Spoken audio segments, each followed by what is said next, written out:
What are we really made of? Saludos y bendiciones, amados corazones, buscando la iluminación, la verdad y el perdón que nos liberan. El propósito de esta clase es ayudar a padres y madres que están en este momento planteándose qué hacer con un embarazo que no estaban conscientemente esperando.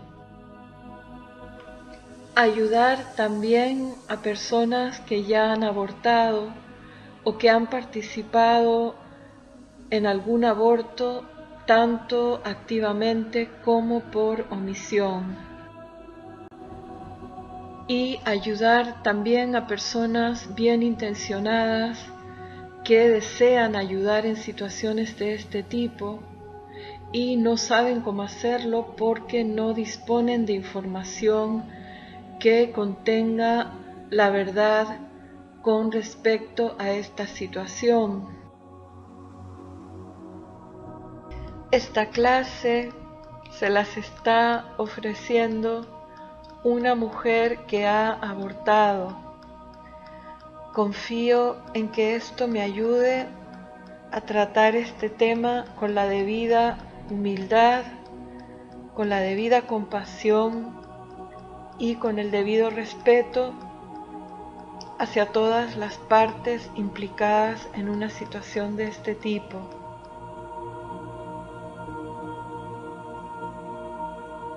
Lo que comparto en esta clase mientras me esfuerzo en explicar en qué consiste realmente un aborto se basa en lo que se conoce como ley de la vida o ley cósmica.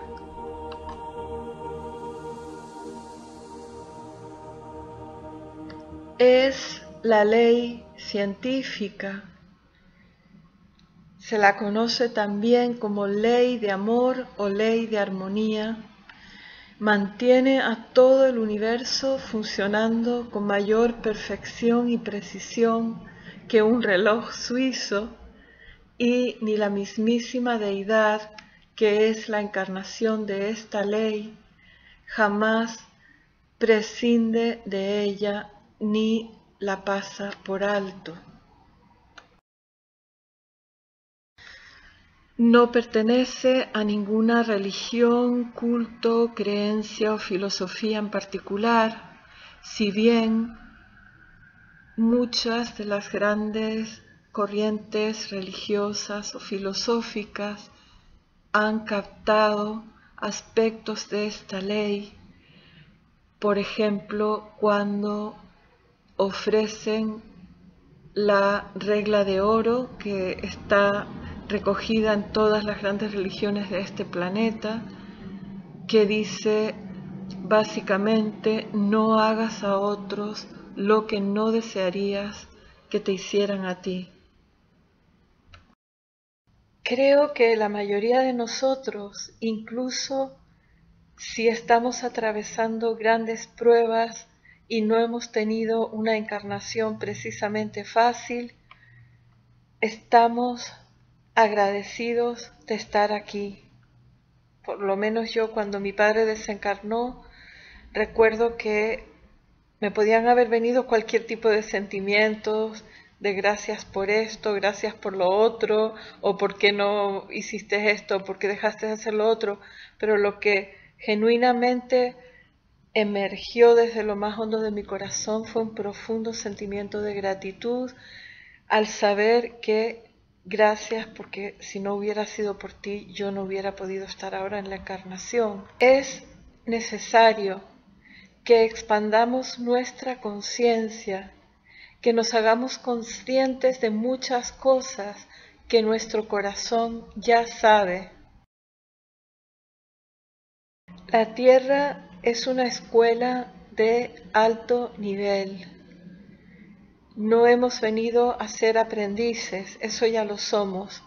Hemos venido a convertirnos en maestros y eso supone un nivel alto. pero no hay absolutamente ninguna criatura que esté evolucionando en este planeta que no haya venido voluntariamente la primera vez. Necesitamos hacernos las preguntas fundamentales sobre la existencia. Necesitamos aplicarnos a conocer sus leyes y a conocer nuestra razón de ser. Y de ese modo, cuando vienen grandes cambios o desafíos, como puede ser la oportunidad de traer a un hijo a la encarnación, tenemos la capacidad para hacernos las preguntas correctas y encontrar las respuestas que necesitamos. Tenemos las herramientas para saber de dónde nos va a venir cualquier ayuda que necesitemos, sea ayuda, como digo, de comprensión, de iluminación, de purificación en el caso de que se trate de situaciones kármicas, como por ejemplo cuando tú dices, pero ¿por qué una niña tan joven se ha quedado embarazada? ¿Por qué me he enterado de que mi hijo viene con no las condiciones perfectas en su cuerpo físico, etcétera, etcétera? Bueno, es necesario que sepamos ya de una vez que absolutamente nada en este universo responde al nombre de accidente. La ciencia constantemente se esfuerza por descubrir qué causas producen determinados efectos.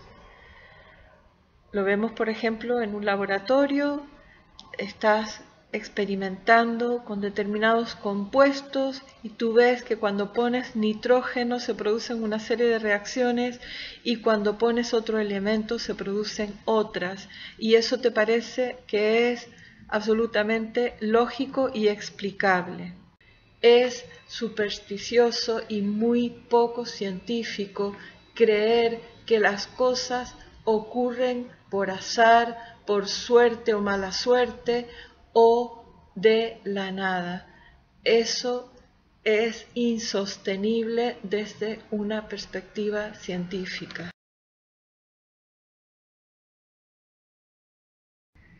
Hay un libro autobiográfico titulado Sin planificar, del cual recientemente se ha hecho también una película.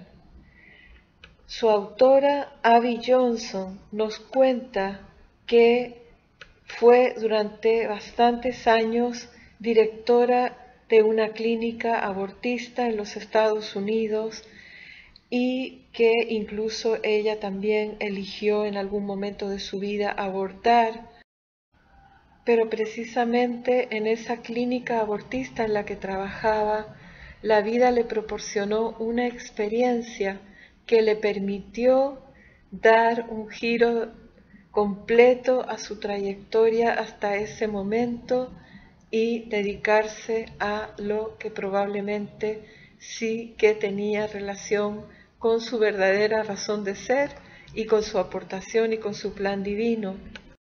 Recibieron la visita de un médico de otra clínica abortista que le explicó que él estaba probando una técnica nueva y la invitó a presenciarlo.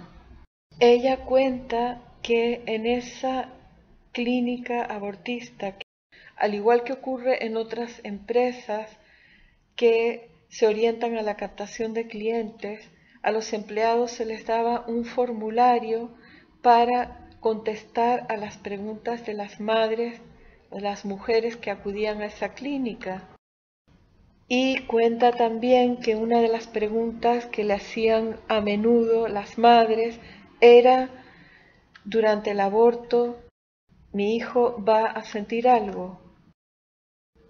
Y en el guión que a ella le habían dado, la respuesta que tenía que dar era no, en absoluto, no va a sentir nada.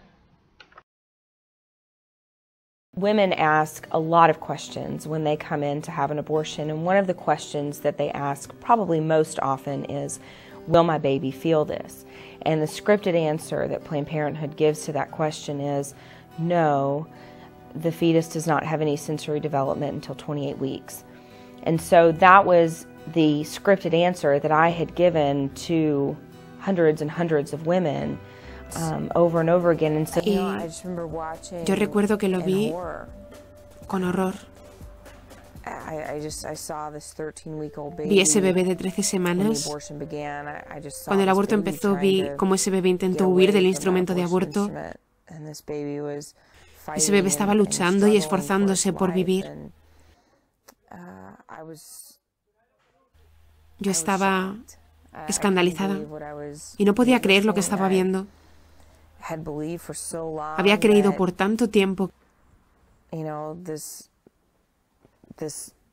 que ese tejido no era nada, que era algo para tirar, que no importaba, que no había nada de humano allí. Recuerdo haber dicho en voz alta que el embarazo se convierte en un bebé cuando la madre decide que ella quiere ser una mamá. Mientras trabajaba allí me había convencido de todas estas cosas locas e ilógicas y de repente era muy obvio para mí que eran falsas. Y yo creía que estaba ayudando a las mujeres. Creía que estaba haciendo lo correcto ayudando a estas mujeres. Y en mi mente pensaba que el aborto es como un mal necesario. No nos gusta, pero si no tenemos el aborto seguro, si no tenemos el aborto seguro y legal, las mujeres van a ir a esos sitios ilegales y va a ser inseguro. Y entonces, para ayudar realmente a las mujeres y protegerlas, tenemos que mantener el aborto seguro y legal. Y yo pensaba que también queríamos que el aborto fuera infrecuente. Honestamente, yo creía esto durante mi tiempo en Planned Parenthood. Es lo que decía, es lo que hablaba con los de los medios de comunicación. Intentaba convencer a mis amigos y familiares de que esa era nuestra meta, que queríamos que el aborto fuera infrecuente, pero no fue hasta después de subir más arriba en la organización cuando me di cuenta finalmente de que nuestra meta era vender el aborto, que era un producto. Y yo podía ver en nuestras cuentas que era algo destacado. Veía la cuota de abortos, la cantidad de abortos que teníamos que vender a las mujeres que venían a nuestras consultas. Y se me hizo bastante claro que no era algo que intentábamos mantener infrecuente, sino que lo empujábamos. Éramos vendedores e intentábamos facilitar este producto a las mujeres. Y para ser honesta, no es difícil vender un aborto a una mujer que se siente vulnerable, confusa, asustada y sola. Tú puedes sanar de ello, pero como cualquier cicatriz, el recuerdo queda allí para siempre. Por eso quiero que las mujeres sepan que ellas merecen algo mejor que el aborto, que hay mejores opciones para ellas, que hay grupos aquí en España y en todo el mundo que ayudarán a madres embarazadas a ver cuáles son sus otras opciones, que no tienen que hacer esto solas, que no estás sola, que tienes apoyo, solo necesitan extender la mano y encontrarlo. You know, and I couldn't help but think of all of those women that I had lied to, not intentionally. I mean, I didn't mean to lie to them when they asked me, will my baby feel this? But I just thought, what if they had known the truth? You know, what if I had known the truth? I mean, if those women had known the truth, would it have made a difference? Because it mattered to them. You know, they asked for a reason, and I had just flat out lied to them. And I just couldn't help but think, what if they had known the truth? What if so many other people in our society actually knew the truth about abortion and what choice is actually doing to these children in the womb?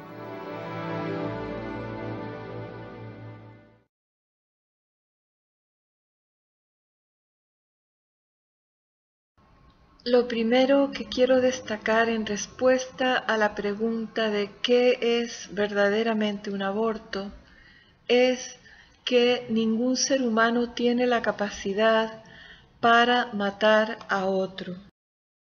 En primer lugar, porque la muerte no existe en ningún lugar del universo.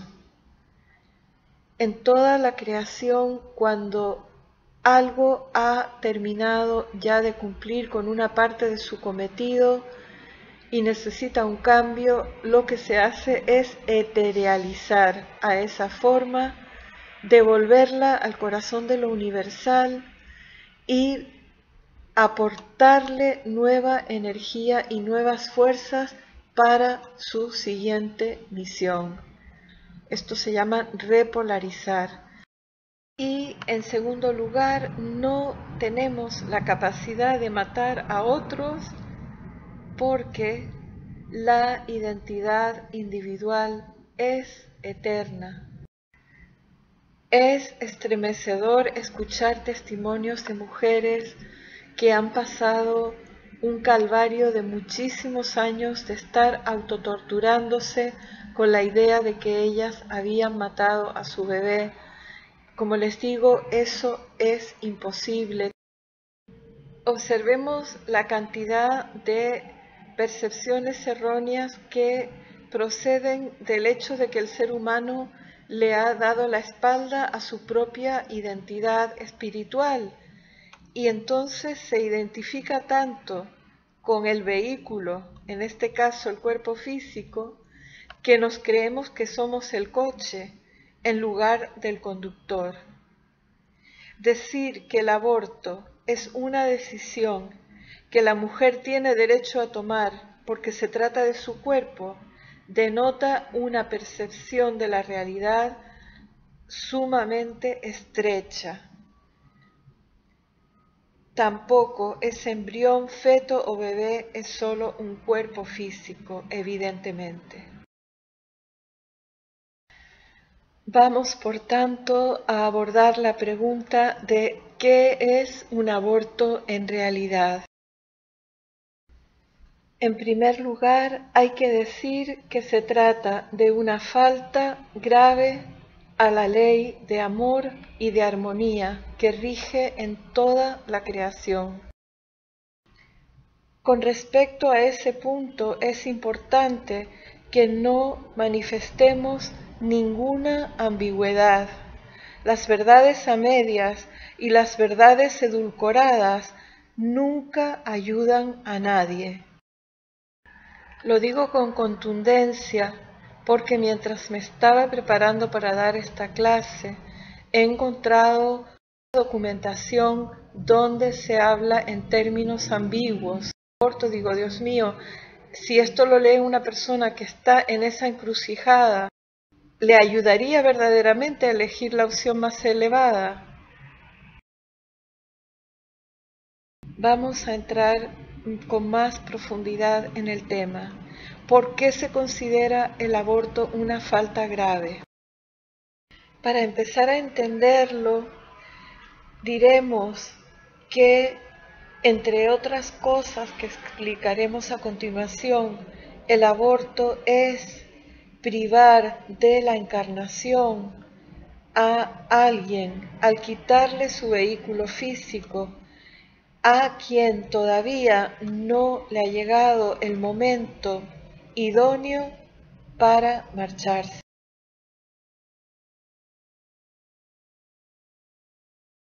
Observemos que esta definición es aplicable a la pena de muerte, al asesinato, al suicidio y a la eutanasia activa.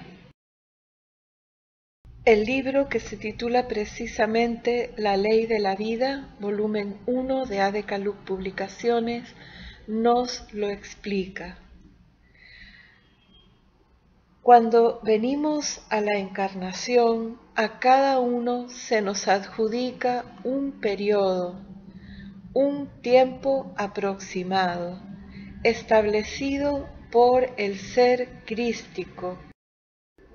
A veces, cuando llegamos al final de nuestro tiempo de vida, se nos acumula mucho en esa época. Esto se debe a que hemos desperdiciado el tiempo y no hemos logrado aquello que habíamos venido a hacer. En este pequeño párrafo hay condensada información importante para el tema que nos ocupa hoy. Por ejemplo, la referencia al ser crístico nos está hablando de alguien a quien algunos han elegido llamar la conciencia, la intuición, la inteligencia superior o como queramos denominarlo. Es el especialista en ti y en cada ser humano. Es quien posee toda la información referente a ti y a todo lo relacionado contigo. Por lo tanto, si una madre, si un padre, si un trabajador de una clínica abortista le preguntaran a esa parte de sí mismos, a esa inteligencia superior que habita en cada corazón humano, ¿qué es lo mejor en esta situación? ¿Cuál es la opción más elevada, la que beneficia a todos los implicados en esta situación? Podemos estar seguros de que esa inteligencia nos va a contestar sin ambigüedad, que va a encontrar la forma de hacérnoslo saber si nuestro interés y nuestra pregunta son sinceros. Otro aspecto fundamental al que hace referencia este párrafo, cuando dice no han llevado a cabo aquello que ellos habían venido a realizar, es el del plan divino, que algunos denominan leyenda personal, misión, razón de ser o como quiera que se llame. De lo que se nos está hablando es que cuando alguien obtiene el permiso para venir a la encarnación, no es jamás por azar, es porque hay algo que tienes que hacer durante el tiempo que permanezcas en esta tierra. De lo que se trata es de que cada vez que alguien viene a la encarnación es por un motivo concreto. Hay algo que realizar. Y cuando se aborta, no solamente se está interfiriendo con el plan divino de ese ser, se está interfiriendo con el plan divino de la madre, del padre, de sus hermanos potenciales o ya existentes y de todos los allegados que ese ser va a ir conociendo a lo largo de esa encarnación y con los que va a interactuar.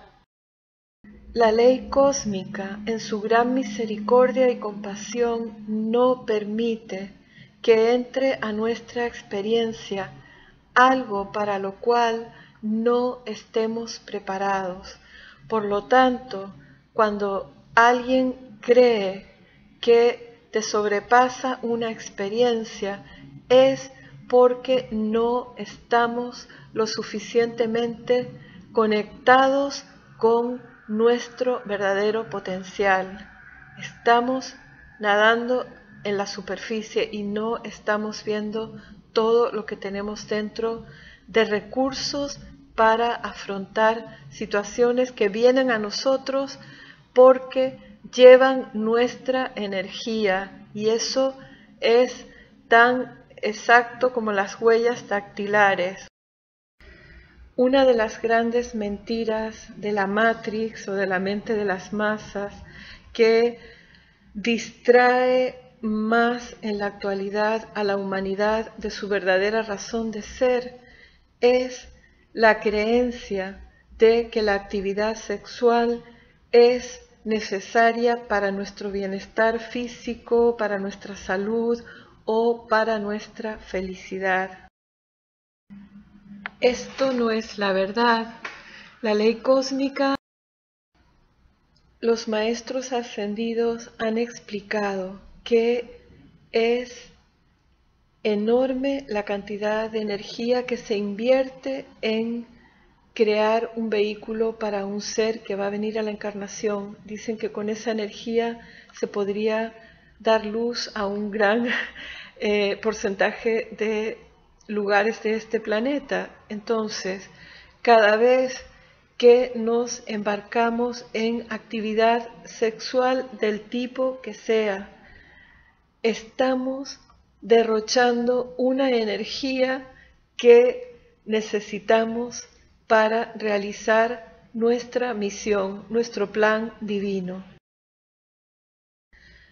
Cuando derrochamos esa energía, la vamos a estar necesitando en aquello para lo que realmente se nos dio. Y hay gente, yo lo veo a menudo en las redes sociales, que dice: oh Dios mío, ¿por qué soy tan celoso o tan celosa? ¿Por qué estoy tan atormentado por la duda, el miedo, la sospecha? Respuesta de la ley de la vida: porque en esa energía que estás desperdiciando en la actividad sexual se va algo que necesitas, que es fuerza, valor y energía para realizar tu razón de ser. Por lo tanto, el concepto de embarazo no deseado o no planificado es erróneo. Refleja la conciencia humana que no ha estudiado las leyes de la vida. Y no solo porque si la ley de la vida nos proporciona la actividad sexual en este momento para reproducirnos, cuando tenemos actividad sexual, estamos implicando que estamos preparados o preparadas para recibir a un ser cuando venga a la encarnación como consecuencia de esta actividad sexual. Necesitamos darnos cuenta de una vez por todas que si de verdad queremos recibir como es debido a los niños que vienen a la encarnación, tenemos que descartar por completo el hábito humano de juzgar, opinar y sacar conclusiones basadas en apariencias. Siguiendo con la pregunta de qué es un aborto según la ley de la vida, vamos a señalar que la discusión acerca de en qué momento se puede considerar que hay allí vida o alma, o como cada cual elija llamarlo, no podrá jamás ofrecer un argumento ético que justifique el aborto. ¿Por qué? Pues porque se está pasando por alto que antes incluso de que tenga lugar la concepción, hay ya como mínimo 3 seres que voluntariamente han consentido a representar determinados papeles en esa encarnación en concreto de ese ser. Muchas inteligencias divinas intervienen en este proceso, aportando su amor, su sabiduría y su servicio para que se dé un máximo beneficio para todos los que están llamados a estar implicados en esta oportunidad.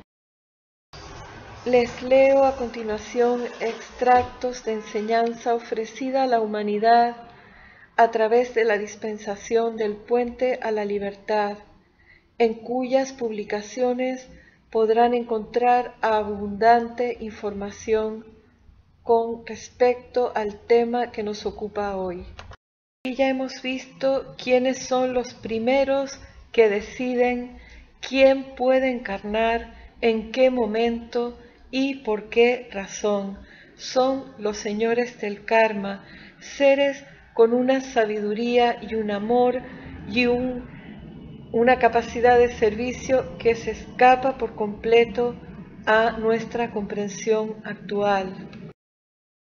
Lograr este permiso no es tan sencillo. A veces hay que esperar largo tiempo. Algunas almas esperan más de 100 e incluso de 1000 años para que se les conceda el permiso de volver a encarnar.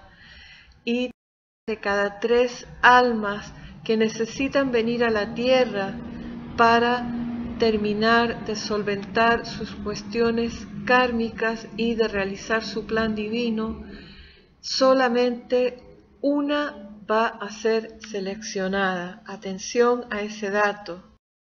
Después de que la junta kármica ha accedido a proporcionar una oportunidad para la reencarnación, viene el periodo en el cual debe examinarse el karma del individuo y preparar una encarnación apropiada en la cual cierta proporción de ese karma pueda trabajarse y ciertas oportunidades se proporcionen de hacer las cosas bien que se hicieron mal en vidas anteriores y de obtener mérito y momentum de bien para el cuerpo causal.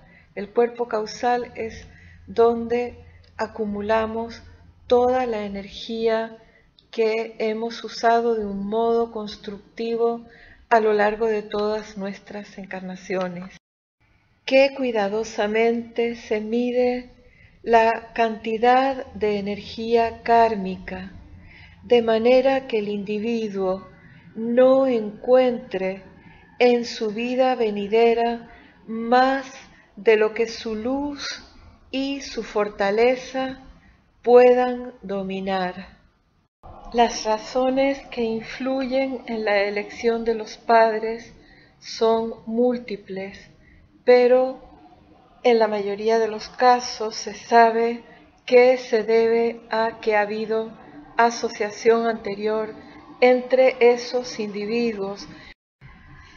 La enseñanza nos explica también que cuando en este reparto de papeles alguno de los participantes desaprueba la idea de tener que representar ese papel para el otro, se les da la oportunidad de expresar sus motivos, pero en última instancia, el que toma la decisión final en estos casos va a ser el santo ser crístico de cada uno de ellos.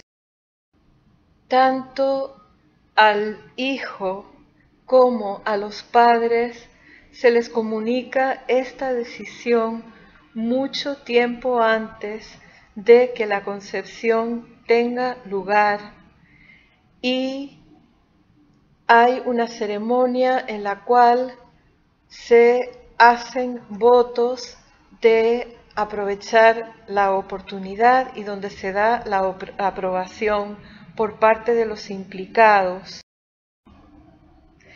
El ser crístico tiene esta potestad porque es nuestra conciencia elevada, es nuestra inteligencia superior, es la parte de nosotros que sí recuerda todas nuestras encarnaciones y lo que hemos hecho y dejado de hacer en cada una de ellas. Así pues, una vez esta unión se ha consumado en los niveles internos, con la participación y el consentimiento de los principales implicados en ella, que son, en primer lugar, el niño y la madre, y también el padre. Si posteriormente uno de ellos se echa para atrás y dice: yo no quiero participar en esto, me retiro, entonces no es la conciencia superior la que está decidiendo, porque se permite que interfiera con esa decisión la parte que se conoce como el cuaternario inferior o la personalidad, es decir, el cuerpo emocional, el cuerpo físico, el cuerpo etérico y el cuerpo mental. Esta enseñanza nos explica también que a veces es el propio individuo que ha de venir a la encarnación el que cambia de idea en el último momento, incluso ya cuando el embarazo ha llegado a término. A quienes no la hayan visto aún, les recomiendo la película que en España se presentó como El cielo no puede esperar. En inglés era Delivering Milo. Porque aún sin entrar en grandes profundidades nos ayuda un poco a entender algunas de estas situaciones que estamos describiendo hoy. Es una historia sobre un embarazo que ha llegado a término y en este caso es el niño el que cuando se le comunica que le ha llegado el momento de encarnar dice que no quiere de ninguna manera y todas las consecuencias que eso supone para los implicados. En la película, además de sus padres y abuelos, los implicados somos todos, pues a partir de ese momento dejan de producirse nacimientos en la tierra. Yo creo que es un simbolismo muy apropiado porque no en vano se llama a este acto dar a luz o alumbrar. Cada vez que a alguien se le da la oportunidad de venir a la encarnación, se le da también la oportunidad de contribuir dando su máxima luz y aportar esa luz que el mundo tanto necesita. Hay más información en la enseñanza de los maestros ascendidos referente a cómo se forma el cuerpo de ese ser que va a venir a la encarnación, los seres divinos que intervienen para que esto sea posible, también acerca de la contribución de la madre y qué contribución podría ésta hacer si estuviera mucho mejor informada, y muchos otros datos de gran relevancia que no comparto en esta ocasión porque no deseo alargar esta clase más. Quiero también recordar a los padres su responsabilidad en esta situación. Está documentado que hay padres que podrían haber evitado un aborto si hubieran hablado por su hijo. Les comento esto porque la vida actúa de formas muy maravillosas y milagrosas para manifestar su perfección. Por lo tanto, demos siempre una oportunidad a que lo mejor ocurra. La conciencia humana que juzga sin conocer la ley cósmica dice a veces que por qué se da la oportunidad de ser padres a alguien que finalmente van a abortar a ese hijo y sin embargo hay personas que pasan muchísimo tiempo intentando ser padres y en algunas ocasiones no lo logran. La explicación es que antes de venir a la encarnación se elabora un guión para cada uno de nosotros, donde nuestro santo ser crístico y en cooperación con la junta kármica ven cuáles son las situaciones que necesitamos vivir y cuáles no para progresar en la realización de nuestro plan divino y para purificar nuestro karma de vidas anteriores. Es como cuando te matriculas en una universidad y los profesores te ayudan a que elijas las asignaturas idóneas para aquello que necesitas hacer. Por tanto, las posibilidades son diversas. Para algunos hombres y mujeres no es parte de su plan divino el que se conviertan en padres o madres en esa encarnación, quizás porque ya tienen gran experiencia en ese tema en encarnaciones previas y en esta les toca invertir su tiempo y energía en otras partes de su plan divino. Para que la humanidad avance en la dirección correcta, individual y colectivamente, tenemos que hacernos conscientes de una vez de que aquello que nosotros podemos considerar como virtuoso, como por ejemplo adoptar un niño, lo es cuando está en armonía con lo que el plan divino ha determinado para nosotros. Si nos empeñamos en hacer algo, sea lo que sea, le parezca bien o mal a la humanidad, que no está en armonía con aquello que nosotros hemos previamente pactado como lo que de verdad necesitamos hacer en esta encarnación, entonces nos estamos desviando de nuestro propósito. Esto explica también el por qué en muchos casos a un hombre o a una mujer que han abortado a su hijo se les vuelve a dar la oportunidad de ser padres, porque sí era parte de su plan divino el vivir esa experiencia en esta encarnación y porque la ley cósmica es una ley de amor, es una ley de misericordia y es una ley de perdón. Preparar y dar esta clase y todo lo que ha supuesto esto para mí me ha ayudado una vez más a entender por qué los maestros ascendidos tajantemente nos recomiendan que dejemos el pasado quieto, que tracemos una poderosa raya y que no permitamos que otros seres humanos no ascendidos nos induzcan mediante técnicas como la regresión o en las que se usan en la actualidad, como las constelaciones familiares o la lectura de registros acásicos y otras similares, nos induzcan a estar haciendo emerger de nuevo situaciones con todas sus connotaciones que escapan a nuestro control. Ellos explican que no es como estar ahí viendo una película. La única utilidad que yo veo a revisar nuestro pasado es para darnos cuenta de dónde necesitamos pedir perdón.